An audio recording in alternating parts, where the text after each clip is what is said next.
Now it's time for us to meet some very hot startups from great space. And they're now going to pitch their ideas for us live. And they only have 5 minutes each. So I welcome up the first startup, News. Welcome.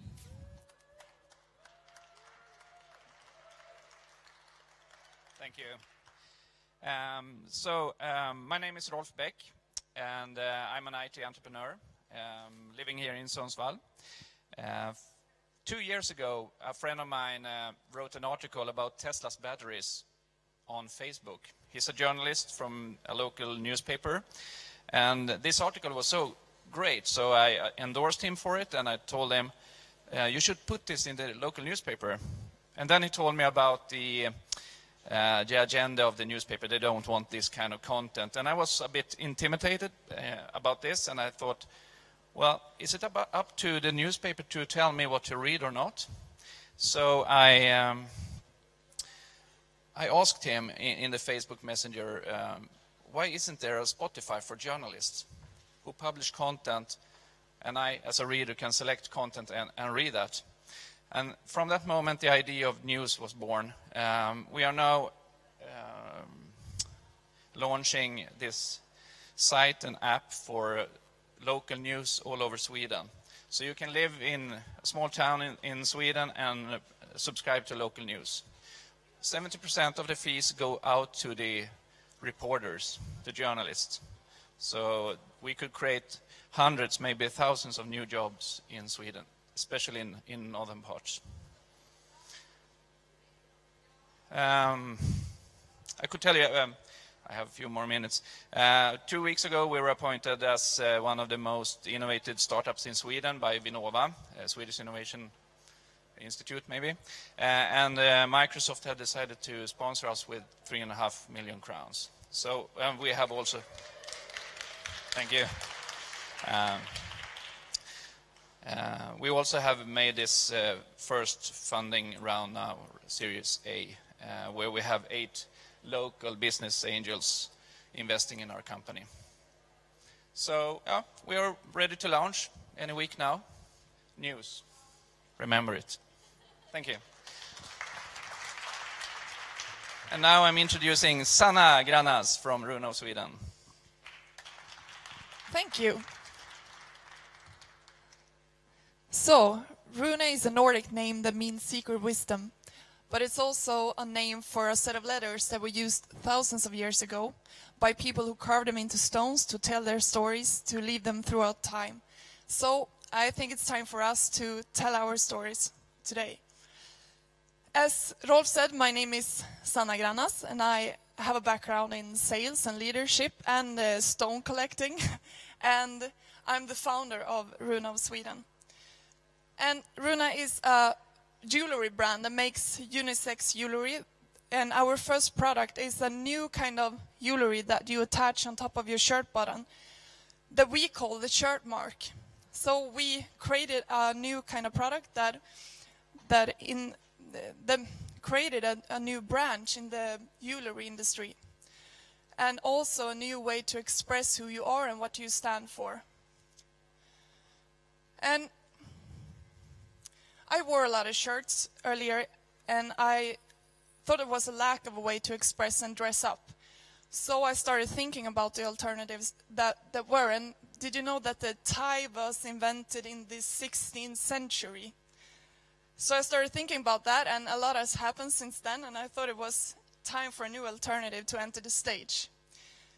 So, and that leads us to our mission, make your mark. So we like to do things differently in our own way and be the kind of a teenage rebel. So, and that we want that to showcase in the choices we make as a company and the products we offer to our customers. And to give you a few examples, most of the jewelry brands are based in Stockholm, and we want to be based here. Another thing is that the thing to do, the easiest way to do it is to make the jewelry in Asia or Southern Europe, but we make them here by industrial technicians in the high coast. When others use real paid models. We use humans from the high coast on our pictures, and they use silver and gold, and we use brass and steel and so forth. And when they use tie, we use the sharp mark. And our design is inspired by the high coast nature, the raw and grand landscape, and the business industry that we're known for. And we want to combine these two into our products. And the design DNA is called loud simplicity. And that is our direction with our products. And another for me, a fun fact about the high coast, it's a World Heritage Site, maybe you know that. And for 20,000 years ago, this area was covered with 3 kilometers thick layer of ice that pressed down the earth. And since then, it has risen 800 meters, which is the biggest land uplift on earth. So for me, that's kind of the greatest comeback on earth. So that's quite inspiring too. We launched a brand 2016, about a year ago in Copenhagen, and since then we've we've gotten our first retailers, and we've been published in different fashion magazines, in Vogue and GK and GQ and the Swedish Cafe and Odalisque and so on. And we've been chosen as one of the precious talents, which is one of the most promising rising stars in the Nordic watch and jewelry industry, which was great. So this year we want to focus on reaching outside of Sweden and searching for more people that want to be on this journey and help us. So if you're that person, or if you know that person, you could come visit me later. I would be here all day. I have products to show and some pieces to sell. If you're lucky, I have a few of them with me. So thank you very much. And now you will be listening to Jonas from Nordic Health. Thank you. Thank you for being here, and thank you for meeting all these interesting people. I'm Jonas Berggren, CEO of Nordic Health Innovation, and we are building the future of primary care. We start in Sweden, actually in extreme rural areas in north of Sweden with a global market. And how are we doing this? We're moving care from the hospital to the community, to the actual people, with a new way of using remote care technology and telemedicine. And the concept has been evaluated by the research organization Center of Rural Medicine. It's a new way of bringing specialist knowledge directly to the people. And what can you do in these virtual health room services? Actually, everything that you need to check for your own health you can do. You can take blood pressures, blood sugar, health. You can talk directly to the specialist, but you do that at your home or at your where the older people lives. So you do it in the society. Our new way of doing it is to build the next generation of HealthGate, who consists of 3 things. One, a very intuitive interface. And the interface we have built with these elderly people. So an 80-plus lady should be able to manage all these difficult techniques. Press a button, get help, how you can measure your blood pressure. The second part we have evaluated is a MedTech sensor hub, so you can collect and connect all data. And the third part is that we have made a data aggregation hub, so you can use a lot of data, huge amounts of data, and you can use it for the future when it comes to business intelligence and artificial intelligence. So we're building the system for tomorrow's healthcare, actually. A healthcare that is proactive.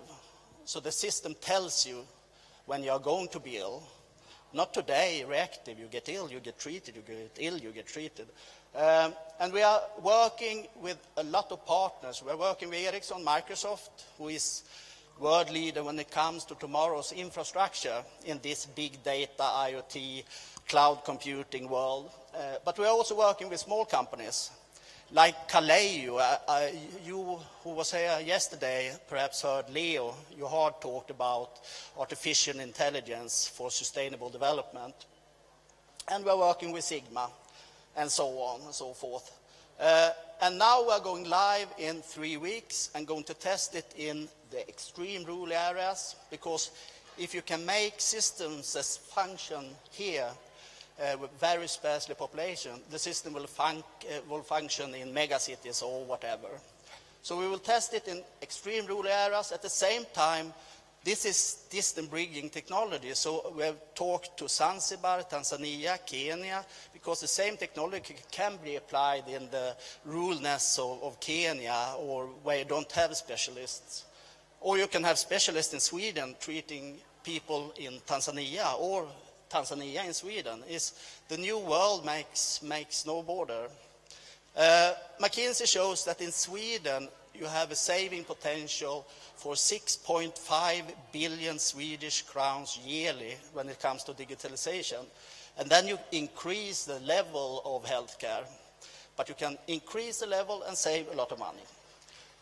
So what we are doing now, we are launching, get a real good proof of concept, and then we are in the scaling phase on Q4, and looking for partners who want to be with us in this very thrilling journey to build a company that has a global potential and that actually make the world a little better. Thank you. And now we have Ticketbird. Thank you. Hello there. Thank you for being here at Grönborgs. Thank you for watching online. It's an awesome day here with a lot of great energy. I really love it. Good job, everybody. Let's talk about Ticketbird, but first I have some questions about customer support. Have you ever been waiting on the phone being transferred between different agents? Have you ever felt that you know more than the person picking up the phone? Then you've probably also been disconnected by then when you finally reached the expert you wanted to talk to. I know that customer support can be painful. I know that the agents, they are frustrated too.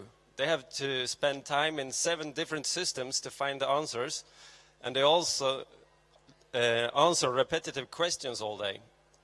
And I know that companies, they waste a lot of money due to bad customer support. My name is Magnus. I'm working at Ticketbird as a customer success manager. And I know that customers, they will love you or they will leave you. Storytelling here told you that. And what we did was we talked to a customer 5 years ago and started to talk about knowledge transfer, because I'm convinced that the problem here, the key reason, is lack of knowledge. We live in a world where we have more knowledge than ever. Still, it seems like we can't find a good way to share, distribute, and reuse that knowledge. So we started to collaborate around knowledge transfer. We talked to a world-leading manufacturer of sensors, a technology used for automation. And today, I'm proud to say that we did it. We built an AI-powered knowledge base. And when we did, we found a way to automate the knowledge transfer process.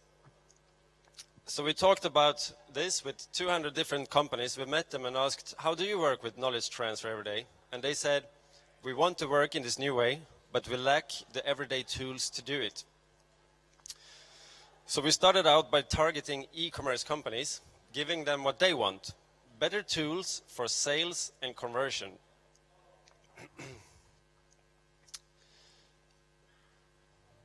Better tools for sales and conversion. Sorry. Yeah, so how does it work? I bet you were wondering that. Okay, so we collect all the questions from all channels and we connect them to the knowledge base. And by channels, I mean Facebook, live chat, emails, internal chat. And all the known questions can be answered automatically in real time, while the unknown answers questions are sent to the right expert, not the wrong person. And when this expert receives the question, we also give this person additional data about the customer, the order history, the payment history, notes from the CRM system, and they can see all this in one system instead of 7. And of course, the answer from this expert is saved, stored, and reused. So, right now, we're looking for seed funding. We're looking for partners and customers to validate this idea. The seed funding will be used to enhance the artificial intelligence.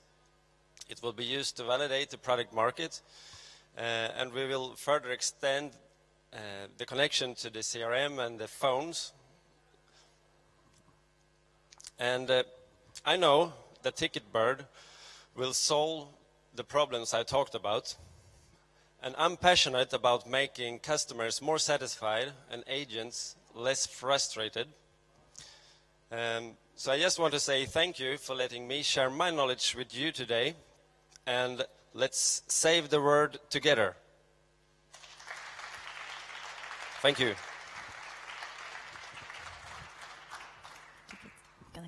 Thank you so much. Let's have these great people up on stage again and give them a big applause. These are some really great ideas.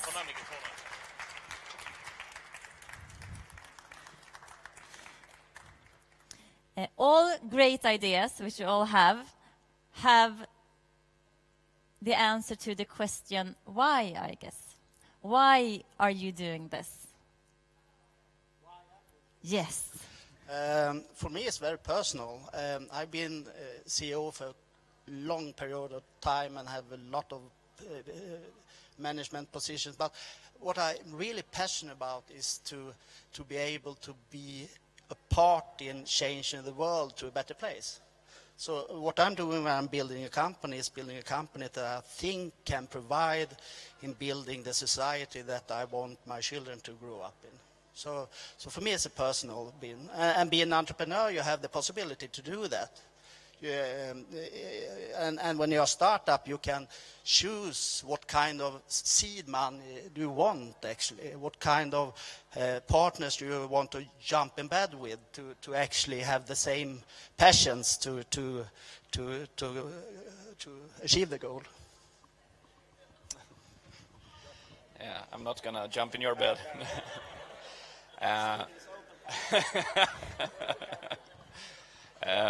The reason why I do it is because of it's a hard thing for me, because we have democratic problem in Sweden. People are actually not getting information from their local community. No one listens to them and no one tells them about changes. That is a big democratic problem in Sweden, and probably in more countries as well. So that is the short answer to that. Yeah, a lot of reasons, but one of them are, I'm from a small city, and I've often got the question, are you still here? Why haven't you moved? And yeah, so I want to be able to build something here and be able to live here and give something back, hopefully, if it all turns out the way I want to. Yeah. For me, it's really simple. I don't want anyone to ever experience bad customer support again.